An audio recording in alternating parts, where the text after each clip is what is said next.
이어서 마가복음 강해를 여러분들과 하도록 하겠습니다. 우리 지난 시간에는 예수님의 시험에 대해서 말씀을 드렸고 마가복음에는 두 줄로밖에 있지 않기 때문에 마태복음에 있는 예수님의 시험에 대해서 여러분들과 함께 나누었습니다. 오늘은 그 이후에 예수님이 시험 당하신 후에 이제 공생애를 시작하시는데요. 오늘 14절 말씀을 한번 보여주시죠. 14절 말씀을 보니까 이렇게 시작을 하고 있습니다. 그 시기가 언제인가 봤더니 정확하게 마가복음 기자는 1장 14절에서 예수님의 공생의 시작을 요한이 잡힌 후라고 명시하고 있습니다. 요한이 잡힌 후. 이 요한이 여러분 누구죠? 세례 요한이죠. 그 세례 요한이 잡혀서 결국 어떻게 돼요, 여러분? 목베임을 당하게 되는 그 세례 요한입니다. 세례 요한은 지난 시간에도 한번 세례 요한에 대해서 언급을 했지만, 세례 요한은 실질적으로 구약의 마지막 선지자입니다. 신약에 나와 있는데 왜 구약의 마지막 선지자죠? 네, 예수님 오시기 전까지를 우리가 구약이라고 하고, 예수님 오시긴 이유는 신약이기 때문에 구약의 어찌 보면 최종 맨 마지막 선지자는 신학자들은 이 세례 요한을 꼽고 있는 것을 볼 수 있습니다. 그러면 이 세례 요한의 삶이 어땠는지 여러분 기억나시나요? 참 약태 털옷을 입고 광야에서 외치는 자의 사명을 감당하다가 결국 헤롯 왕에게 붙잡혀서 목베임을 당하는 사람이 바로 이 세례 요한입니다. 나중에 제가 왜 세례 요한이 헤롯으로부터 붙잡혔는지를 또 설명할 기회가 있으면 좋겠는데요. 언젠가도 제가 한번 그 헤롯 왕가의 그 족보에 대해서 여러분들한테 한번 보여드린 적이 있는데, 나중에 또 보여드리면서 문란해요. 한마디로 권력과 어떻게 보면 명분을 쌓기 위해서 동생의 아내를 취하고 또 동생의 딸을 취하는, 어찌 보면 정말 어떻게 인륜적으로 저렇게 할 수 있을까? 그런데 이유는 단 하나입니다. 권력을 위해서입니다. 권세와 권력을 유지하기 위해서 명분을 쌓고 자신들의 야욕을 채우는 가문이 이 헤롯 가문이었는데, 그런 헤롯 가문을 지적하다가 결국 세례 요한이 잡혀서 목베임을 당하게 됩니다. 세례 요한의 삶을 여러분들하고 한번 이렇게 나눌 기회가 있었고, 그 세례 요한의 모습을 오늘 마지막으로 한번 정리해 보자면, 여러분들한테 한번 그러니까 이렇게 질문을 한번 해보도록 하겠습니다. 여러분, 세례 요한의 삶이 결국 우리가 보통 알 때는 목베임을 당함으로 인해서 비운의 죽음을 당한 것처럼 보이지만, 그의 삶 전체를 놓고 평가를 한다면 그는 행복자였을까요? 행복하지 않은 사람이었을까요? 여러분들이 보시기엔 어떻습니까? 그런 것 같기도 하고 아닌 것 같기도 하고 뭐 그러실 겁니다. 근데 실질적으로 저는 오늘 말씀을 이제 계속 이어가면서 오늘 말씀의 맥락에서 보면 세례 요한은 분명한 그 있었어요. 그게 뭐였냐면 소명이라는 거예요. 여러분들은 하나님께서 여러분들을 향한, 또 여러분들의 인생을 향한 소명을 확신하고 계십니까? 목사님 확신하고 계세요? 세례 요한은 적어도 누가 봐도 삶은 불행해 보이고 비운의 죽음을 맞이한 것처럼 보일지 모르지만, 적어도 세례 요한은 소명이 확실했어요. 자신이 어떤 일과 목적을 위해서 이 땅에 내려왔고, 이 땅에서 어떤 사역을 해야 되는지 분명한 소명을 갖고 있었던 사람이 세례 요한이었습니다. 그리고 그 길을 걸어갔던 사람이 세례 요한이었기 때문에, 물론 그의 죽음을 우리가 비운의 죽음이라고 평가할 수도 있겠지만, 우리가 신앙적인 관점과 하나님의 주권적인 관점에서 보면 그는 행복자였을 겁니다. 우리 인간적인 면으로는 아닐 수 있을지 모르지만 하나님의 주권적인 관점에서 본다면 행복자일 수도 있습니다. 그래서 여러분, 성경에 보면 하나님께서 소명을 주시고 하나님의 일을 맡기는 사람들이 꼭 꽃가마만 타지 않습니다. 세례 요한 같은 사람은 어찌 보면 결혼도 못하고 광야에서 모든 가난한 사람이 아니에요. 이분이 굉장히 부유한 집안의 제사장의 출신이잖아요. 다 털어내고 약태 털옷을 입고 메뚜기를 먹으면서 혼자 빈공한 삶을, 가난한 자의 삶을 살아내면서 복음을 전하는 사람이 바로 세례 요한이었습니다.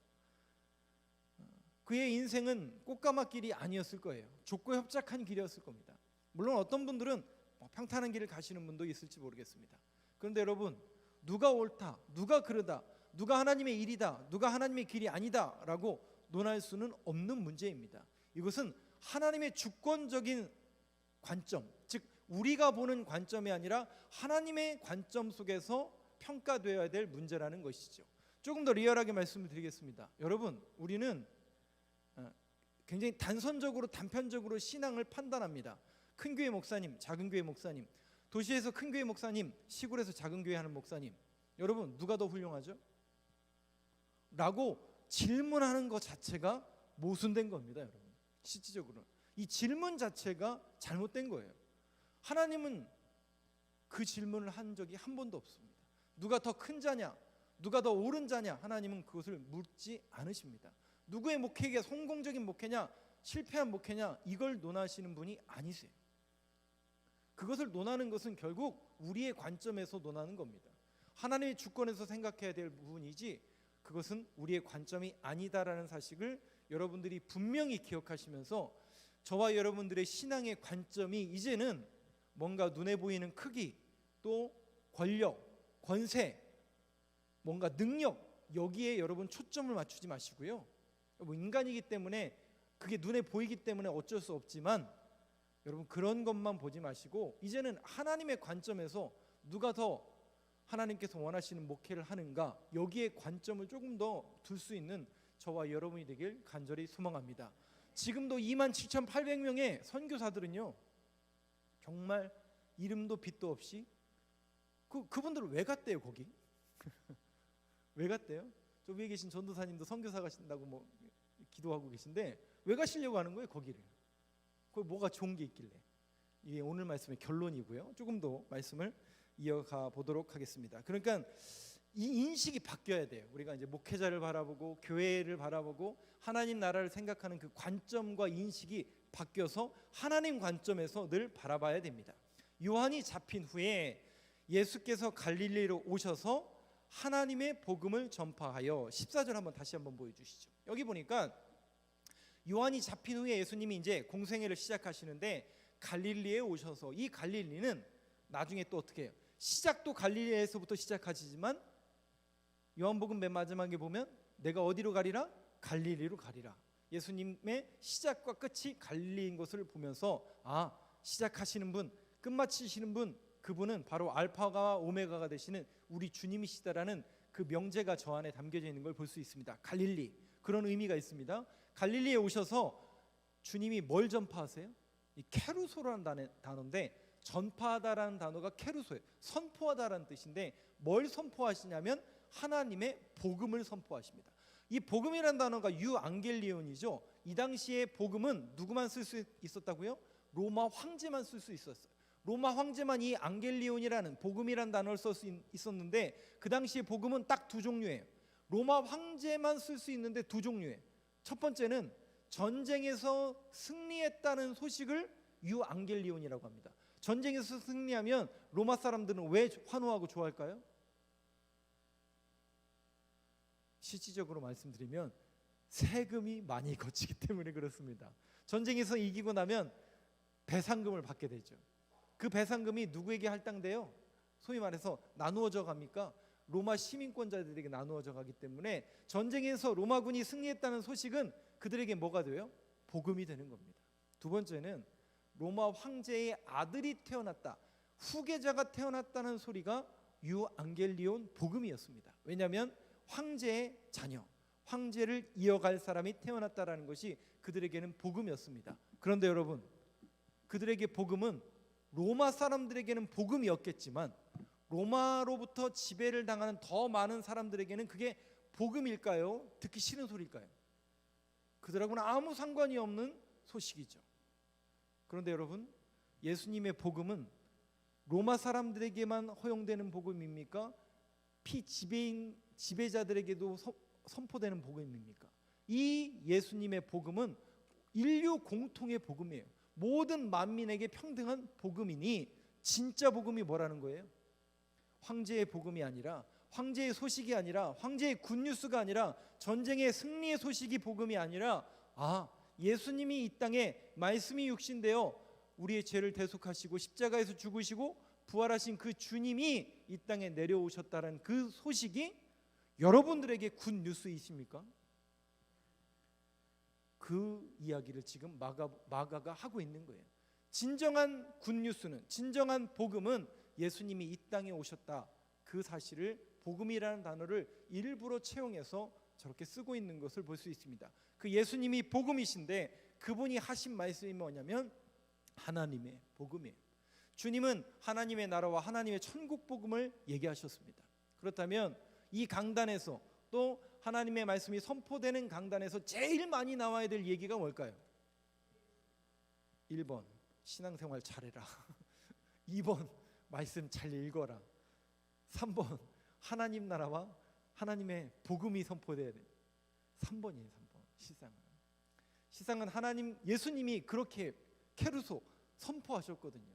시상은 우리가 하나님의 복음, 하나님의 나라에 대한 복음을 저와 여러분들이 늘 들어야 되고, 실질적인 설교는 물론 좋은 설교도 많이 있고 그것을 제가 품평할 수 있는 위치에 있는 사람은 아니지만, 정말 우리가 들어야 될 그 소식은 항상 하나님 나라와 천국 복음에 대한 이야기입니다. 이 자리에서 또 여러분들이 모일 때마다 하나님의 나라, 하나님의 일, 이것을 늘 고민하고 생각하는 것이 우리의 체질이 되어야 됩니다. 여러분, 오늘도 저 만나러 오신 분 없잖아요. 그래서 제가 여기 뭐가 써 있다고 말씀드렸잖아요. 제가 금요 시간에만 말씀드렸나요? 여러분, 모든 강단에서는 여러분들이 주목하셔야 될 게 어디냐면 여기에요. 여기. 왜 그런 줄 아세요, 여러분? 저의 지식이나 제 입술을 통해서 들려지는 얘기를 들려오신 게 아니에요. 저는 저 앞에서 여기까지 올 때 어떻게 올까요? 어떻게 걸어오죠. 근데 저는 항상 그 고백으로 걸어옵니다. 하나님, 제가 오늘 단위에 말씀 들고 서는데 이 말씀을 들어야 됩니다. 무슨 말씀이에요? 제가 선포하는 말씀을 통해서 우리 성도님들이 주님을 보게 하여 주옵소서. 주를 보라, look at the Lord가 써 있어야 돼요. 주님을 보셔야 돼요. 말씀을 듣고 이 말씀을 듣는 자리 가운데서 여러분들이 주목해야 될 건 뭐냐면 하나님의 나라와 천국 복음이에요. 그래서 여러분들이 오늘도 하나님 앞에 나와서 말씀을 들을 때 그렇군요. 하나님의 나라, 하나님의 말씀, 주님을 바라볼 수 있는 그것으로 이끄는 인도자의 역할을 누가 하는 거예요? 설교자가 하는 거예요. 그럼 여러분들이 답이 나오죠. 여러분들은 저를 위해서 어떻게 기도해야 될까요? 훌륭한 목사 되게 하시고, 설교 잘하는 목사 되게 하시고, 건강하게 되시고. 그거는 2차, 3차의 문제예요. 첫 번째는요, 오로지 단위에서 하나님의 나라와 복음만을 선포하게 하옵소서. 이게 여러분들의 저를 위한, 설교자를 위한, 또 단위에서 하나님의 말씀을 선포하는 이들을 향한 기도가 되어야 됩니다. 오늘도 저와 여러분이 이 시간에 하나님의 나라와 하나님의 복음을 들을 수 있는 귀한 시간 되고, 또 저와 여러분들의 마음속에 이 말씀을 함께 나눌 때에 그렇구나, 내가 신앙인으로서 하나님의 나라를 바라보고 하나님의 일을 생각하고 주님을 바라보며 살아야지라는 결단이 여러분들 안에 나아오기를 간절히 소망합니다. 하나님의 복음을 예수님은 전파하셨어요. 한번 넘겨주시죠. 15절 말씀. 그 이후에 우리 15절 다시 한번 읽어보겠습니다. 시작. 이르시되 때가 찼고 하나님의 나라가 가까이 왔으니 회개하고 복음을 믿으라 하시더라. 두 부분으로 좀 이 부분 설명해 드릴게요. 때가 찼다. 조금 유식한 말을 여러분 하나 또 배워가 보시죠. 제가 한 단어를 안 썼어요. 한 단어를 한번 같이 따라해 봤으면 좋겠습니다. 카이로스. 카이로스. 다시 한번요. 카이로스. 카이로스. 카이로스가 뭐예요? 카이스트는 알겠는데 카이로스는 어떻게 하셨어요, 권사님? 카이로스는 하나님의 시간이래요. 우리 권사님이 정확합니다. 헬라어 중에 두 단어가 있어요. 카이로스라는 단어가 있고 크로노스라는 단어가 있습니다. 이 크로노스라는 단어는 오늘이 며칠이죠? 3월 8일 2023년 3월 8일 이렇게 정해진 날을 크로노스라고 합니다.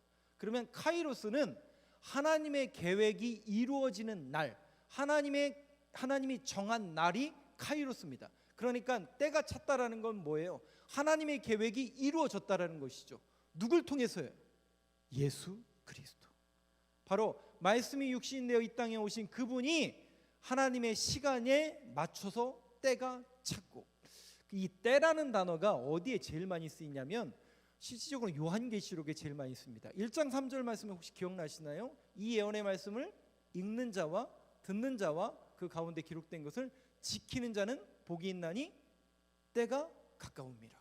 예, 거기에서 말할 때도 그때도 바로 카이로스라는 단어인데 한 개 배우셨죠?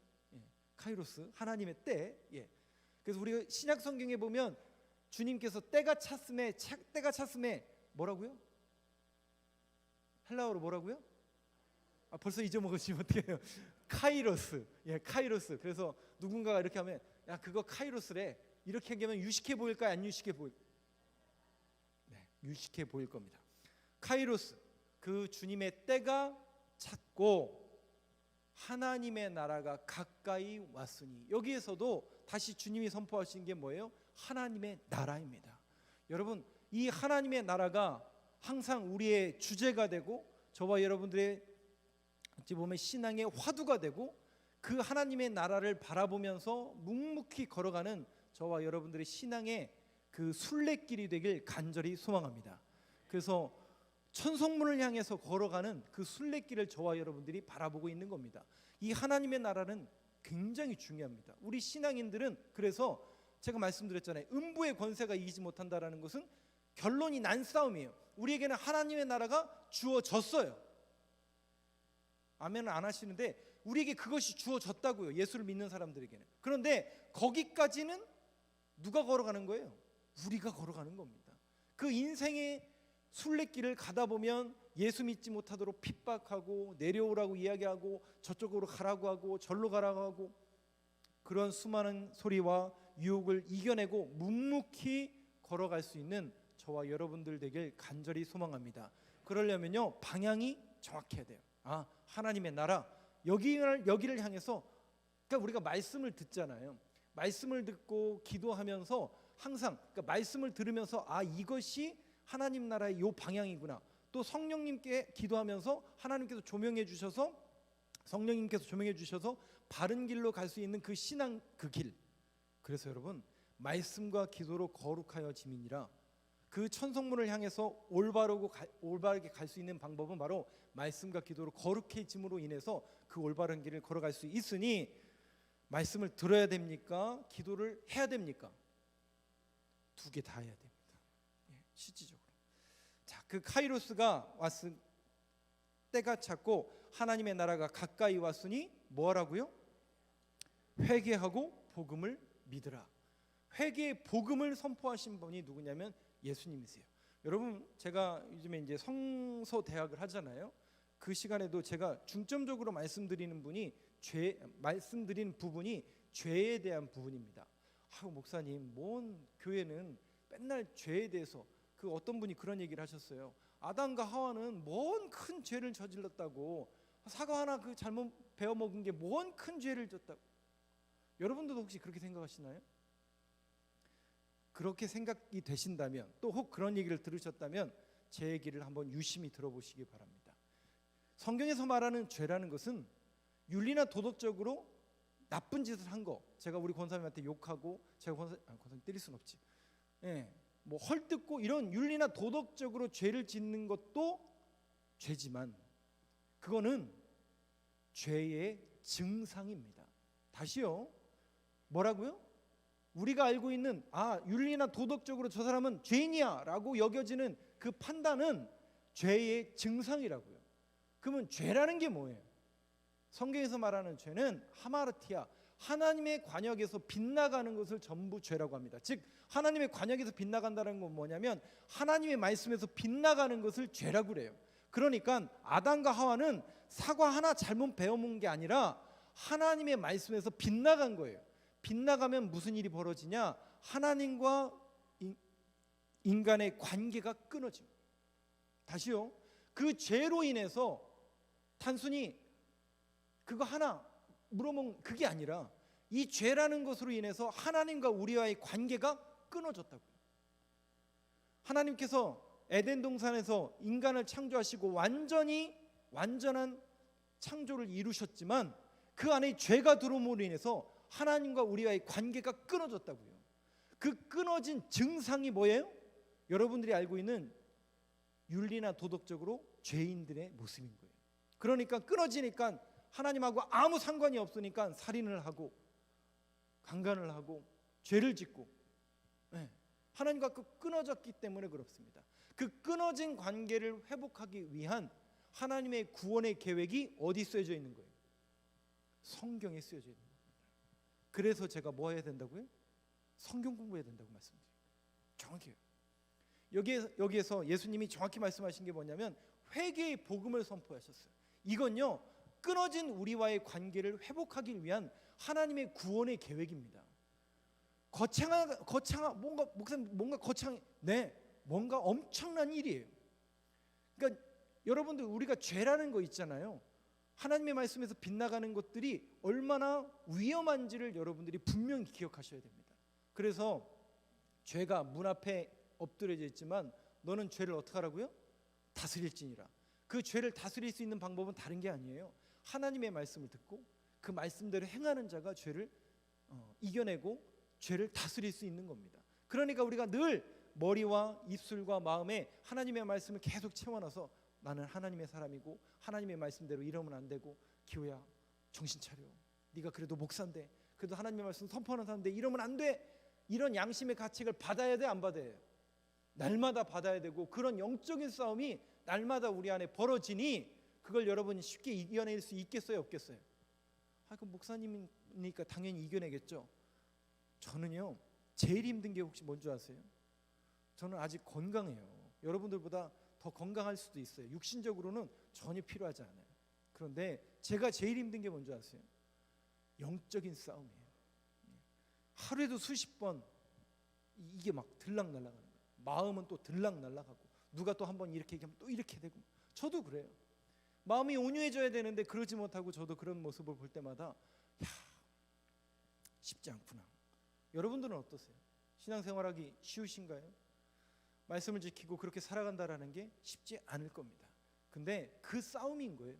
그 싸움을 지금 우리는 계속 벌이고 있는 겁니다. 그런데 다시 한번 오늘도 이렇게 수요 예배에 나와서 그러면 안 되지, 내가 그래도 하나님의 말씀을 듣는 사람이지, 그래도 하나님의 나라와 하나님의 일을 생각해야 되는 사람이지, 다시 한번 그 정체성을 확인하는 자리가 무슨 자리인 줄 아세요? 그게 예배의 자리예요. 그래서 내가 이 월요일, 화요일, 수요일 3일 동안 그래도 하나님하고 조금 등한시 지내다가 살았는데, 오늘 수요예배 나와서 다시 한번 말씀을 들으면서 그러지, 그러면 안 되지, 내가 그래도 명색이 집사고 권사고 장로님이고 목사인데 이러면 안 되지. 다시 한번 마음을 새롭게 할 수 있는 저와 여러분이 되길 간절히 소망합니다. 그 회개의 복음이 강단에서 선포되어야 되고, 예수님이 지금 그 회개의 복음을 선포하고 계신 것을 볼 수가 있겠습니다. 16절로 넘겨주시죠.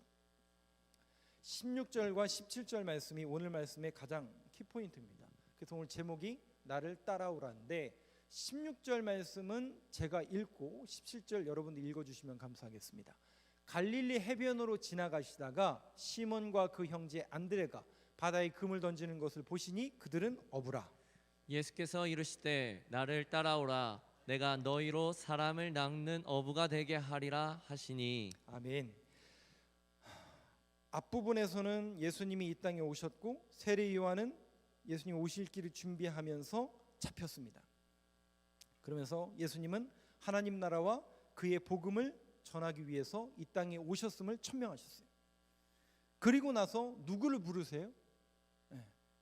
갈릴리 해변에서 물고기를 낚는 어부들을 바라보시고 그들을 부르십니다. 여러분 잘 아시는 것처럼 하나님은 누굴 통해서 일하세요? 사람을 통해서 일하십니다. 그래서 항상 하나님은 부르세요. 이 부르심을 우리가 뭐라고 하죠? 영어로 콜링이라고 하고 보통 소명이라고 이렇게 이야기하죠. 그 부르심 가운데 하나님께서 특별히 12제자를 부르시는데, 제가 교회론 이야기를 하면서 이 12제자를 통해서 이 땅에 뭘 세우시기 위해서 부르셨다고요? 교회를 세우기 위해서 12제자를 불렀다고 말씀을 드렸습니다. 그래서 그 12제자를 통해서 초대교회가 형성이 되는데, 그 초대교회, 이 땅에 설립된 교회는 그러면 주님께서 이 땅에 오셔서 무슨 복음을 전했다고요? 하나님 나라와 천국 복음을 선포하신 것처럼 그 하나님 나라와 천국 복음을 선포하기 위해서 누굴 부르신 거예요? 제자들을 부르신 거죠. 그리고 그 일을 교회를 통해 맡겨주신 겁니다. 그러면 오늘 이 시대에 하나님의 몸된 교회인 우리 교회가 마땅히 해야 될 게 뭐예요? 하나님의 나라와 천국 복음을 전해야 되는 것은 교회의 사명입니다. 그리고 그러한 복음을 선포하기 위해서 교회를 세우라라고 말씀하십니다. 이걸 우린 두 글자로 뭐라고 그래요? 선교라고 부릅니다. 선교, 교회의 사명입니다. 교회에 중요한 4가지 핵심 사명이 있습니다. 첫 번째는 예배입니다. 그리고 두 번째는 교제입니다. 그리고 세 번째는 교육입니다. 양육에 대한 문제입니다. 그럼 네 번째가 혹시 뭔지 아세요? 선교입니다. 근데 우리는 예배, 교제, 교육, 선교 뭐 다 들어보셔서 아실 거예요. 근데 이 부분 중에 대부분 이 4개 중에 한두 개만 강조되는 교회들이 대부분 많습니다. 근데 여러분, 건강한 교회를 지향하려면 이 4가지가 n분의 1 같이 가야 됩니다. 그러니까 예배만 너무 강조만 돼서도 안 돼요. 교제만 너무 강조돼서도 안 됩니다. 교육만 너무 강조돼서도 안 되고, 너무 선교 쪽으로만 강조돼서도 안 돼요. 이게 n분의 1이 돼야 돼요. 그렇다면 오늘 우리 교회는 어떤지 여러분들이 한번 자문해 보시길 바랍니다. 특별히 선교에 대한 이 부분을 저와 여러분들이, 저는 이제 여러분들에게 화두로 나중에 던질 겁니다. 제가 취임하고 나면 그 이후부터는 이 선교에 대한 부분을 여러분들과 함께 점검하고 우리 기획위원 장로님들과 함께 어떻게 해야 될지를 계속 논의하면서 우리 교회가 이 선교에 대한 새로운 지평을 함께 열었으면 좋겠는데요. 그 일을 위해서 여러분 함께 기도해 주셨으면 좋겠고요. 그 일을 위해서 주님께서 교회를 이 땅에 세워 주셨는데 오늘 사람을 부르십니다. 사람을 부르세요. 근데 여러분 다시 말씀을 한번 띄워놔 주세요. 여기 여러분들이 이 16절 17절 잘 아시는 말씀이지만, 잘 아시는 부르심이지만, 여러분들이 잊지 말아야 될, 간과하지 말아야 될 사실이 뭐냐면 주님이 부르시잖아요. 그 나를 따라오라, 주님이 부르셨어요. 따라가는데 이들에게 변하지 않는 게 있어요. 뭐가 변하지 않는지 잘 보시면 직업이 변하나요? 예? 아니, 어부에서 제자로 변한 거 아니에요? 직업이 변한 거 아니에요? 그렇죠? 직업은 어부예요. 어부예요. 어부인데 전에는 물고기를 낚았다면 이제는 사람을 낚는 걸로 변한 거예요. 그럼 여러분 이 사실을 여러분들이 잘 보시면서 오늘 우리 교회가 이 부분을 적용해야 될 원리, 또 저와 여러분이 이 부분을 생각해 봐야 될 원리는 뭐냐면, 우리는 보통 하나님께서 부르시면, 죄송해요 이런 말씀 써서, 큰일 나는 줄 알아요. 왜 그런지 아세요? 왜냐하면 하나님이 나를 부르시면 1번 목사로 나를 부르시나 보다, 2번 선교사로 나를 부르시나 보다, 3번 기도원에 가가지고 은사 받으러 가시는구나. 우리는 이것만 먼저 그거 생각하죠. 그래서 어떤 분이 그런 얘기 하시더라고요. 하나님 큰 은혜 말고 작은 은혜 달라고. 왜냐하면 큰 은혜 받으면 목사해야 되고 선교사 하는 줄. 근데 여러분 이제 새롭게 하셔야 됩니다. 직업이 변했어요? 안 변했어요. 직업은 안 변했는데, 그러니까 우리에게 주신 임무가 바뀐 거예요. 직업이 바뀐 게 아니라 임무가 바뀐 거예요. 전에는 나의 유익과 나의 삶의 충족을 위해서 어부로서 살았지만, 물고기를 낚는 사람들이었지만, 이제 저와 여러분들을 하나님께서 부르셔서, 예수님이 부르셔서 무슨 임무를 주신 거예요? 저는 목사로서 말씀을 선포하고 전도하고 하나님의 일을, 교회를 세우라고 저에게 사명을 주셨고, 여러분들은 여러분들에게 주어진 가정이 있고 직장이 그대로 있는 거예요. 근데 그대로 있지만, 어제까지는 물고기를 계속 잡았지만 오늘 이 말씀을 대하면서 우리가 해야 될 임무가 새로워져야 됩니다. 그게 뭐예요 여러분? 사람을 낚는 거예요. 그 사람을 낚는 건 뭐냐면 천국 복음을 하는 겁니다. 하나님의 나라와 천국 복음을 여러분들도 같이 전파하셔야 됩니다. 그것이 오늘 부르심을 받은 자들에게 합당한 모습이다라고 여러분들이 이 모습을 다시 한번 깨달을 수 있는 이 시간이 되길 간절히 소망합니다.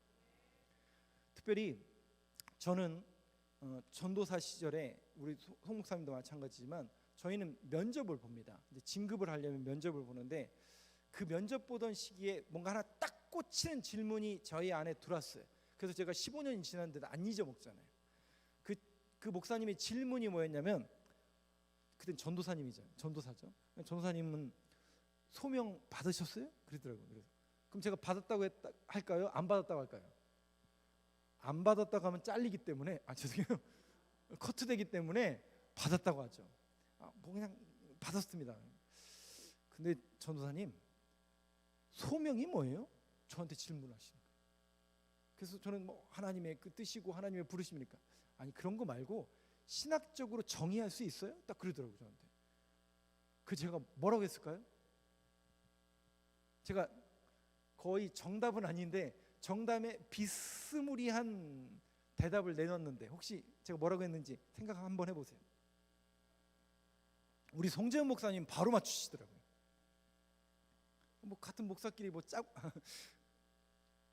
제가 그래서 담대하게 말씀드렸습니다. 제가 전도사라 아직 잘 모릅니다. 목사님이 가르쳐 주시면 마음에 새기겠습니다. 저 진짜 마음에 새겨서 지금도 알고 있다니까요. 그러니까 그 목사님 뭐라고 하셨을까요? 좋아하시더라고요. 그래서 가르쳐 줄게 라고 이야기하셔서 제가 지금도 기억해요. 소명에는요 두 가지가 있습니다. 내적 소명과 외적 소명이 있습니다. 다시요, 소명에는, 이 부르심에는 여러분들도 이 부르심이라는 이 이야기를, 이 스토리를 조금 이제 오해하시는 분들이 있는데 그걸 제가 정리해 드리는 거예요. 부르심에는 두 가지가 있어요. 첫 번째는 뭐라고요? 내적 소명이에요. 그 내적 소명은 뭐냐면 내가, 여러분들은 아니라고 해도 내가 받은 거예요. 그렇죠? 내가 계시를 받았든지 기도하는 중에 영안이 열려가지고 나를 부르시는구나, 하나님이 나를 절로 가라고 말씀, 절로 가면 안 되는구나, 이 교회를 맡기시고, 이거는 내 개인적인 내적 소명이죠. 그 내적 소명이 확실해야 됩니다. 그것도 소명이에요. 근데 내적 소명만 있으면 안 돼요. 외적 소명도 있어야 돼요. 그럼 외적 소명은 뭘까요? 여러분들에게 질문해 볼게요. 제가 여러분들이 보시기에 목사로 보여지십니까? 송 목사님한테 물어볼게요. 송 목사님, 제가 목사로 보여지세요? 감사해요. 이걸 외적 소명이라고 하는 겁니다. 누가 봐도 저 사람은 목사답구나, 저 사람은 장로님답구나, 저분은 권사님답구나, 저분은 서부중앙교회 다니는 분답구나. 이것을 우리는 외적 소명이라고 합니다. 근데 우리는 어느 부분에 더 초점을 맞추냐면 대부분 내적 소명이에요. 받았다는데 어떡할 거예요? 그거는 검증할 길이 없다니까요. 받았다고 우기면, 제가 아까 그랬잖아요. 소명 몰라도 받았는데요? 라고 우기면 검증할 수 있는 방법은 없어요. 그런데 외적 소명은 검증이 됩니다. 그러면 오늘 이 시대 속에서 저와 여러분이 하나님께서 교회로 불러주시고 저희들에게 이런 부르심을 입은 자로서 살아가는 그 외적 소명이 여러분들은 있으신가요? 정말 여러분 외적 소명을 받은 사람답게 살아가고 있으신가요? 우리 목사님들하고 전도사님도 저도 마찬가지. 이것은 끊임없이 우리들의 삶 속에 계속 살아내는 역사입니다. 삶 속에서 보여지는 거예요. 그래서 제가 여러분들 앞에 반바지 입고 안 서는 거예요. 넥타이 맺고 양복 입고 차려입 입고 서는 게 아니에요. 이 자리가 말씀을 선포하는 자리니까, 하나님의 말씀을 선포하는 자리이기 때문에 격식과 예의를 갖추기 위해서 제가 외적 소명을 입은 사람답게 여러분들 앞에 목사로서 그럴싸하게 서 있는 겁니다. 이것은 형식을 취하기 위한 게 아니에요. 저와 여러분들이 그런 외적 소명을 받은 사람답게 살아갈 수 있는 저와 여러분들의 고백과 그 삶의 모든 현장의 걸음걸음이 되길 간절히 소망합니다. 마지막입니다. 18절 한번 보여주시죠. 18절에 보니까요, 그 소명을 받은, 외적 소명을 받은 사람들은 어떻게 하냐면 곧 그물을 버려두고 따르니라. 이 말씀은 직업을 버렸다는 이야기가 아니에요. 우리가 부르심을 입은 모든 소명받은 사람들은요, 버려야 될 게 반드시 있습니다. 다니엘이 뜻을 정하죠. 그 뜻을 정했다라는 건 뭐예요? 시간을 하나님 앞에 정한 거예요. 그러면 그 시간을 정함으로 인해서 뭐를 버리는 거예요? 자기의 시간을 버리는 거예요. 그물을 버려두고 따른다. 즉 하나님의 콜링을 받은 사람들, 하나님의 부르심이 있는 사람들은 반드시 버려야 될 게 있어요. 자, 빌립보서 한번 보여주시죠. 제가 아까 그 다음에 나왔는데 빌립보서 3장 14절 말씀 한번 같이 읽겠습니다. 시작. 표대를 향하여 그리스도 예수 안에서 하나님이 위에서 부르신 부름의 상을 위하여 달려가노라. 여기 사도 바울이 뭐라고 얘기하냐면요, 달려가노라고. 달려가노라. 사도 바울은 이 달려가노라는 단어를 많이 쓰고 있는데 이 달려가노라는 단어의 원뜻이 무슨 뜻이냐면 이런 뜻입니다. 더 좋은 곳을 위하여 덜 좋은 이익을 내려놓는다. 다시요, 더 좋은 곳을 위하여 덜한 이익을 내려놓는다. 이전까지는 우리가 이 사실을 몰랐기 때문에 똑같이 살았어요. 그런데 이제 하나님 나라가 우리에게 주어졌어요. 그리고 천국에 대한 복음이 우리에게 주어졌어요. 그리고 하나님 나라가 보여지기 시작했어요. 그리고 하나님의 일을 우리가 시작하게 됐어요. 콜링이 우리에게 있어요. 그런 사람은 이제 가장 소중한 게 무엇인지 깨닫게 됩니다. 가장 소중한 게 무엇인지 깨달으면 덜한 것을 내려놓을 수가 있어요. 그걸 다 같이 가지고 갈 수는 없어요. 주님께서도 하나님과 재물을 겸하여 섬길 수 없다라고 말씀하신 것처럼 그거 다 갖고 갈 수 없어요. 뭔가 하나는 포기해야 돼요. 그럼 뭘 포기해야 될까요? 덜한 것을 포기하는 겁니다. 가장 좋은 가치를 위해서. 여러분들은 가장 좋은 가치를 발견하셨나요? 목사님 발견하셨나요? 발견했기 때문에 목사로 부름받았고 저도 이 자리에 서 있는 거고, 그것이 너무나 소중하기 때문에 덜한 것들은 더 이상 관심 받기. 아니요, 관심 안 쓸 수 없지만 우리가 이 땅을 살아가면서 똑같은 숨을 쉬고 살아가는 이 구조 속에서 그거 있어야 되지만 예전보다는 덜한 가치가 되었다고요. 여러분들은 뭘 따르시는 분들이십니까? 성경은 우리에게 영원한 가치를 이야기합니다. 전도서의 기자는 솔로몬은 영원한 것을 추구하라고 이야기합니다. 오늘 저와 여러분들에게 주어진 가장 소중한 가치, 가장 영원한 것이 무엇일까? 저는 복음이라고 여러분들에게 단언하고 싶습니다. 저와 여러분이 이 복음을 다시 한번 붙잡고 그 복음이 선포되는 그 자리를 사모하며 그 복음을 듣는 것으로만 그치는 것이 아니라 그 복음을 나누고 전파하고 선포하는 교회로서의 사명을 여러분들의 모든 삶의 현장에서 함께 나눌 수 있는 신앙의 성숙자들이 되길 간절히 소망합니다. 오늘도 그런 믿음과 고백과 결단이 오늘도 이 말씀을 함께 나누면서 이루어지는 밤이 되기를 간절히 소망합니다.